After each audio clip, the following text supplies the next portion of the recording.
கோயம்புத்தூரில் ஹிந்துஸ்தான் காலேஜில் ஒரு பையன் வந்து ஏதோ 2 கோஷ்டிகளுக்குள்ளார சண்டை வந்து ஒரு பையன் வந்து இறந்துட்டான் அப்படிங்கிற நியூஸ் வந்து நான் பார்த்தேன். அந்த நியூஸு சட்டசபை வரைக்கும் போயிருக்கு. அங்கேயே விவாதம் பண்ணியிருக்காங்க. இதெல்லாம் பார்க்கும்போது எப்படி இருக்குன்னா, என்ன நான் ஒன்றே ஒன்று கேட்குறேன், பசங்கள்லாம் எதுக்காக வந்து காலேஜ் போகிறாங்க?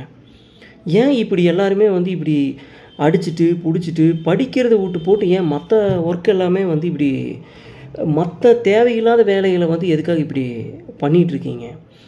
இந்த மாதிரி பசங்களெல்லாம் ஆரம்பத்துலேயே இந்த மாதிரி கொஞ்சம் இந்த கேட்காம கொஞ்சம் திமிர்த்தனம் பண்ணிட்டு இந்த படிப்பில் கவனம் இல்லாமல் அப்படியே கெத்தாக சுற்றுறது, அப்படியே காலேஜில் வந்து அப்படியே ரொம்ப அப்படியே நம்ம தான் கெத்து, நம்ம தான் வந்து பிஸ்து அப்படின்னு சுற்றுறவங்களை எல்லாத்தையுமே இந்த கரூர் சைடு, இந்த சேலம், திருச்சி இங்கெல்லாம் போய் வயல்வெளியெல்லாம் இருக்குது பார்த்தீங்களா?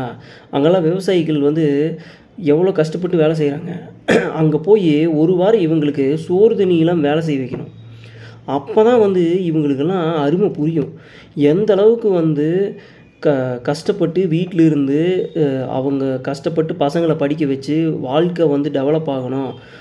பசங்களை வந்து படிக்க வைக்கிறது வந்து பெற்றோர்கள் அவங்க வாழ்க்கை டெவலப் ஆகணுங்கிறதுக்காக படிக்க வைக்கிறது கிடையாது.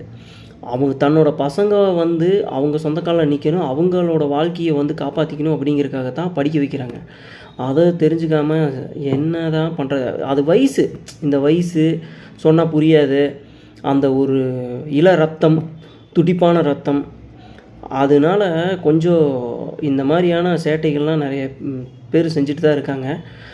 அந்த காலத்தை விட இந்த காலத்தில் இன்னுமே அந்த துடிப்பு இதெல்லாமே ரொம்ப ஜாஸ்தியாக இருக்குது. காரணம் என்னென்னா, ஃபோனில் நிறையா விஷயங்கள் பார்க்குறாங்க. நிறையா இன்றைக்கி இன்ஃபர்மேஷன் ஈஸியாக அவங்க கைக்கே கிடைக்கிது. கொஞ்சம் மாணவர்களெல்லாம் கொஞ்சம் பொறுப்பாக நடந்துக்குங்க. எதிர்காலமே உங்களை நம்பி தான் இருக்குது. கொஞ்சம் பொறுப்பாக நடந்து கொஞ்சம் இந்தியாவோட பேரை காப்பாற்றுங்க. முக்கியமாக ஒரு கோயம்புத்தூர்காரனாக இருந்துட்டு ஒரு கோயம்புத்தூரில் இந்த சம்பவம் நடந்ததை பார்த்து எனக்கு ரொம்ப கஷ்டமாக இருக்குது. இனிமேலும் இந்த மாதிரி சம்பவங்கள்லாம் நடக்காமல் இருக்கணும்னு நான் நினைக்கிறேன். அடுத்த வீடியோவில் பார்ப்போம்.